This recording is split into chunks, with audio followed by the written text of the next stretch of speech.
Hello students, how are you? Today we are going to start next seventh lesson, the making of the earth. Let's read, let's start.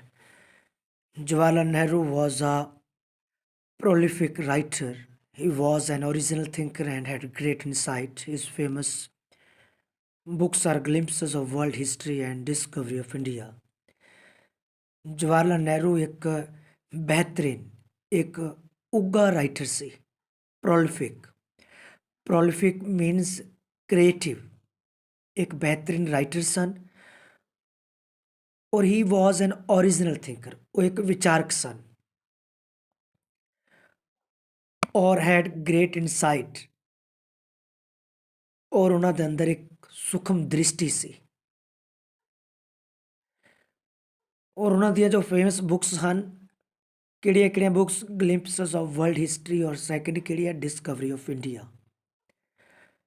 This small piece is an extract from Nehru's letters from a father to his daughter, which he wrote to his daughter Indira in the summer of 1928, which she was at Missouri.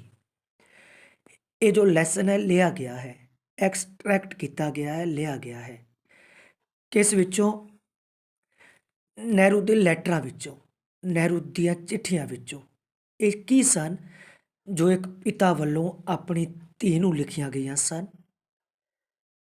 ਜਿਸ ਵਿੱਚ ਉਹਨਾਂ ਨੇ ਆਪਣੀ ਬੇਟੀ ਇੰਦਰਾ ਨੂੰ ਲਿਖਿਆ 1928 ਦੇ ਵਿੱਚ ਜਦੋਂ ਮਸੂਰੀ ਦੇ ਵਿੱਚ ਸੀ.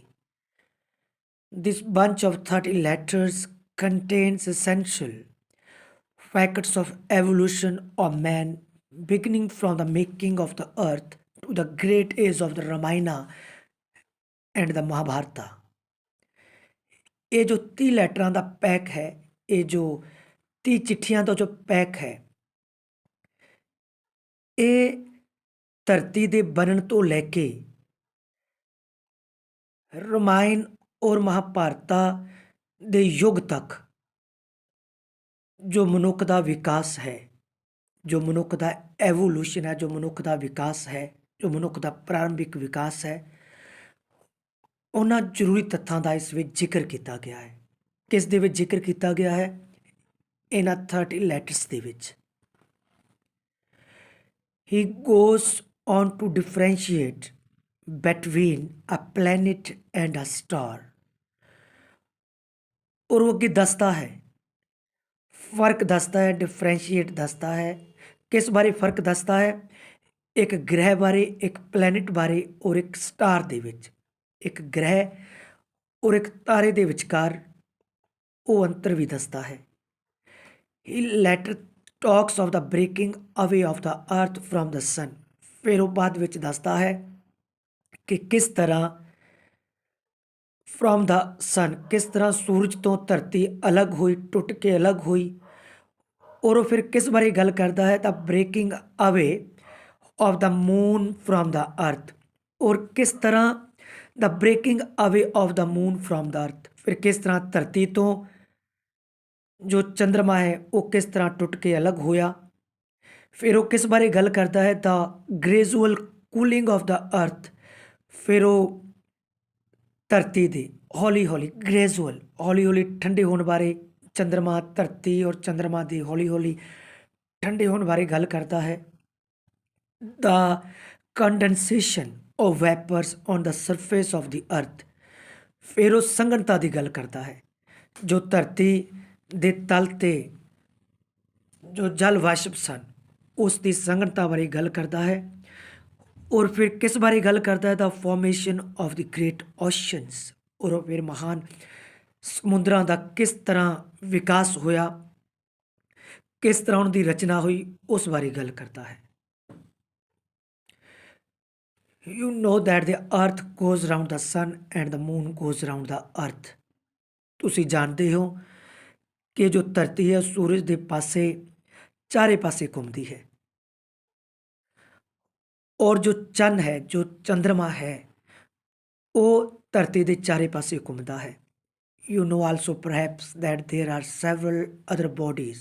ਔਰ ਤੁਸੀਂ ਇਹ ਵੀ ਜਾਣਦੇ ਹੋ ਸ਼ਾਇਦ ਕਿ ਬਹੁਤ ਸਾਰੀਆਂ ਦੂਸਰੀ ਵੀ ਬੋਡੀਜ਼ ਹਨ ਬਹੁਤ ਸਾਰੇ ਹੋਰ ਵੀ ਪਿੰਡ ਹਨ which like the earth go round the sun, ਜਿਹੜੇ ਧਰਤੀ ਵਾਂਗ ਸੂਰਜ ਦੇ ਚਾਰੇ ਪਾਸੇ ਚੱਕਰ ਲਗਾਉਂਦੇ ਹਨ। all these including our earth, ਉਹਨਾਂ ਵਿੱਚ ਸ਼ਾਮਿਲ ਕੀ ਹੈ, ਸਾਡੀ ਧਰਤੀ ਵੀ ਹੈ, are called planets of the sun, ਔਰ ਉਹਨਾਂ ਨੂੰ ਸੂਰਜ ਦੇ ਗ੍ਰਹਿ ਕਿਹਾ ਜਾਂਦਾ ਹੈ। are called planets of the sun, ਔਰ ਉਹਨਾਂ ਨੂੰ ਸੂਰਜ ਦੇ ਗ੍ਰਹਿ ਕਿਹਾ ਜਾਂਦਾ ਹੈ।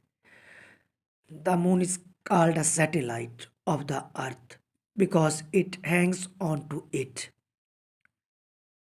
ਔਰ ਜੋ ਚੰਦਰਮਾ ਹੈ, ਜੋ ਮੂਨ ਹੈ, ਉਸ ਨੂੰ ਧਰਤੀ ਦਾ ਉਪਗ੍ਰਹਿ ਕਿਹਾ ਜਾਂਦਾ ਹੈ। ਕਿਉਂ ਕਿਹਾ ਜਾਂਦਾ ਹੈ?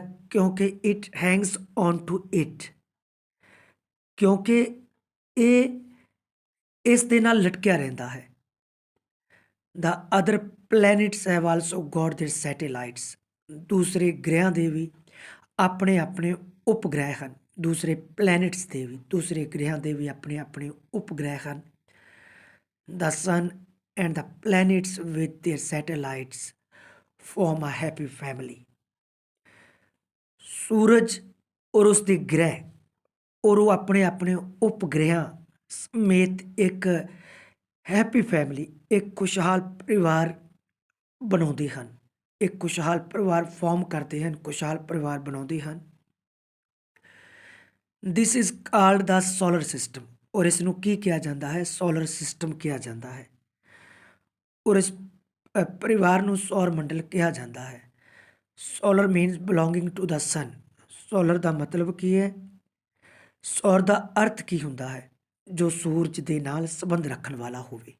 Belonging to the sun and the sun being the father of all the planets, ਔਰ ਜੋ ਸੂਰਜ ਹੈ ਉਹ ਸਭ ਗ੍ਰਹਿਆਂ ਦਾ ਕੀ ਹੈ? ਫਾਦਰ ਹੈ, ਸਭ ਗ੍ਰਹਿਆਂ ਦਾ ਪਿਤਾ ਹੈ। ਥੈਂਕਸ।